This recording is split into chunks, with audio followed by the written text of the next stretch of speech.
Aditya health foundation की ओर से नमस्कार। दोस्तों, आज हम चर्चा करने वाले हैं कि जितने भी थायराइड पेशेंट हैं, इनकी बॉडी वेट इतनी बढ़ क्यों हो जाती है, इनकी बॉडी में सूजन क्यों हो जाती है और इनका पर्सनालिटी जो है वो फैटी कैसे हो जाता है।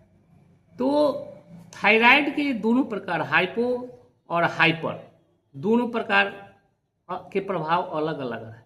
अगर हाइपर है तो जो बॉडी है वो दूसरे तरीके का प्रभाव दिखाता है, अगर हाइपो है तो उसका प्रभाव दूसरा दिखता है।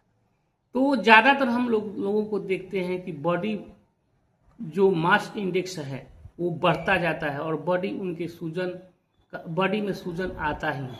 तो थायराइड वाले पेशेंट का सबसे बड़ा प्रभाव उसके हेमोग्लोबिन पर पड़ता है। उनका हेमोग्लोबिन कम बढ़ता है और हेमोग्लोबिन कम बढ़ने से उनके बॉडी में सूजन आ जाती है। उनकी किडनी फंक्शन भी डिस्टर्ब हो जाती है। किडनी की जो पानी निकालने की क्षमता है वो कम हो जाती है, इसलिए बॉडी जो है उनका सूजा हुआ महसूस होता है। इसके अलावा उनको गैस्ट्रिक की समस्या रहती है, जिससे डाइजेशन सही नहीं हो पाता और माइनस वगैरह जो न्यूट्रिशन वगैरह उनको बॉडी को चाहिए वो उनको नहीं मिल पाता है, वो भी सूजन का कारण है।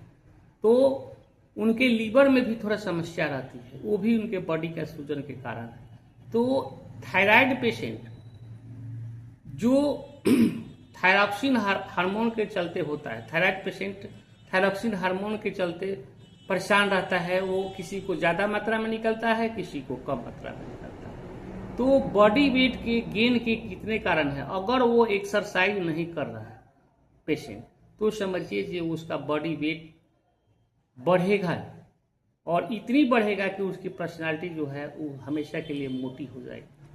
तो इससे बचने के लिए हमें एक्सरसाइज, योगा और ध्यान देना चाहिए और इनके कारणों को समझ के इनके कारणों को निदान करना चाहिए।